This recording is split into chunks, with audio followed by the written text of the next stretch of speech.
айтайын қазір. Экологиялық қоғамдық тыңдау негізі жаңа атап өткенімдей тақырыбы Түркістан облысы Сарыағаш ауданындағы Ақжар кен орнында шөгінді жыныстарды құм қиыршықтас өндіру бойынша тау-кен жұмыстарының жоспары бойынша болып отыр. Жаңағы экологиялық кодекстің қағидасына байланысты 30 күн бұрын жаңағы газетке берілген арнайы экопортал дейтін бізге министрлік бекітіп берген порталдар, оған кез келген адам кіре алады. Кәдімгідей Google-ға экопортал деп жазасыз, одан кейін шығады өзі. Соның ішіне бассаңыз, жаңа қоғамдық тыңдаулар деген бөлім бар. Соған кірсеңіз, Түркістан облысы деген жазсаңыз, Түркістан облысы бойынша қай ауданда қандай қоғамдық тыңдау болып жатыр, барлығы сол жерде жарияланып тұр. Кез келген адам оған СПС-ға кіріп, өзінің ойын, жаңа сұрағын қоя алады қоғамдық тыңдауға қатысты. Енді қоғамдық тыңдаудың жаңа қағидасын атап өттім ғой. Бұл қоғамдық тыңдау екінші категориялы және бірінші категориялы объектілерге өткізілетін міндетті түрде. Енді оны экологиялық кодексте осылай атап көрсетілген. Енді жаңа атап өттім, тау-кен жұмыстарының жоспары бойынша болып отыр. Тапсырыс беруші мекеме Гравинер жауапкершілігі шектеулі серіктестігі болып табылады. Яғни ол ТО-ның жаңағы тапсырыс беруімен болып отыр. Енді экологиялық тыңдаудың болғандықтан, бұл жерде экологияға қатысты нәрселерді біз айтамыз.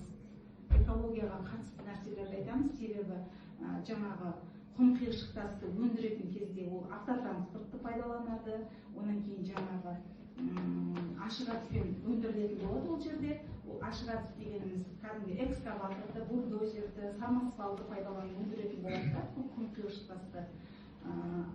Соны ашық әдіс деп айтамыз. Ал егер ол жерде жарылыс жұмыстары жүргізілетін болса, онда жарылыс жұмыстары жүргізіледі деп біз айтатын едік. Бұл ашық әдіспен жүргізіледі. Кәдімгі жердің беткі қабатында жатқаннан кейін құм қиыршықта солай жүргізіледі. Енді орналасқан жерін атап өтетін болсақ, осы Сарыағаш ауданындағы Ақжар ауыл округіне қарайтын болғандықтан, бізге қоғамдық тыңдаудың қағидасында жергілікті әкімшілікке барып өткізіңдер деген нұсқау болған. Сол үшін біз сіздерді әкімшілікке жинап отырмыз.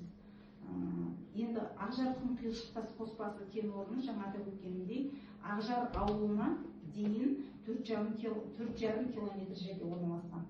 Негізі жаңағы карьердің санитарлық қорғау аймағы болады ғой өзінің.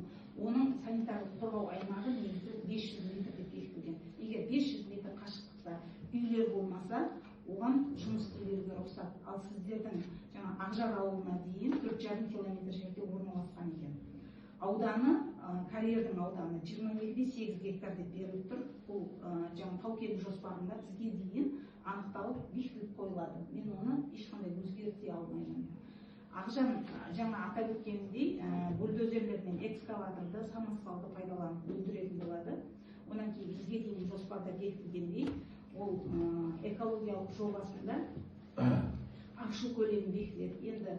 Енді жаңағы құм қиыршықтас жердің бетінде жатпайды, жердің бетін негізі сандақ болып келеді, топырақ араласқан болып келеді. Сол ашу көлемі деп айтамыз біз оны, себебі беткі қабатын ашып, белгілі бір жерде үйіп жинап қояды. Оны жинап қою себебі болашақта ол жерде жаңа қазғаннан кейін жатқызу жұмыстарын жүргізу керек.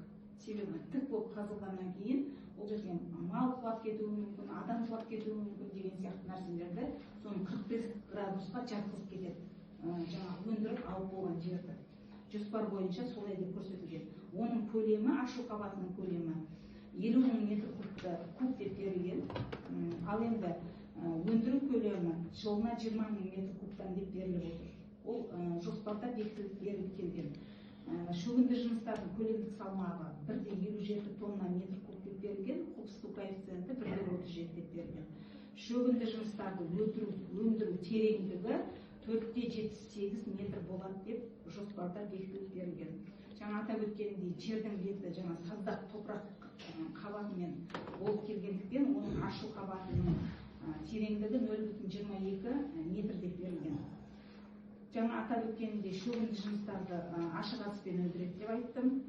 Ақжар ауылына дейін 4500 метрді құрайды деп айттым. Және ол карьердің аумағында 500 метр, 1000 метр қашықтықта ешқандай жер бетіндегі өзен, көлдер жоқ деп берілген, ағып жатқан. Енді тағы да жанында Атамекен деген ауыл бар екен. Атамекен ауылына дейін 3900 метр. Ол біз есептейміз карьердің ең соңғы нүктесінен Атамекен ауылының ең соңғы үйі бар ғой, ең бірінші қашықтықтағы, сол араға дейін есептегенде 3900 метр болып тұр. Енді жоспарланған іс-әрекеттің қоршаған ортаға экологиялық жобалау болғандықтан қоршаған ортаға әсерін бағалау жұмыстары бойынша бізге арнайы экология министрі бекітіп берілген бағдарлама бар, эра дейтін бағдарлама. Соған салып шығындарды есептейміз біз.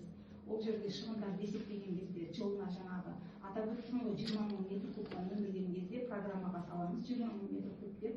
Сол кезде ауаға ластаушы заттардың қаншалықты шығатынын программаның өзі есептеп береді. Ол жерде енді міндетті түрде автотранспорт болғандықтан, автотранспорттан азот диоксид, азот оксид, углерод оксид шығарылады ғой, ауаға ластаушы заттар ұшырылады. Бірақ автотранспорттың шығындары негізі мемлекеттің өзі бекітілген нормаланбайды. Себебі барлығымыз үйде автотранспорт бар, бір үйде екеу бар, бір үйде біреу бар деген сияқты. Енді үлкен көліктер болмаса да ол нормаланбайды. Ал енді топырақ нені қазып алған кезде шаң ауаға ұшырылатын болады. Ол шаңның біз есептегенімізде жылына 1,45 тонна ауаға шаң ұшырылады деп есептеп берді программамыз.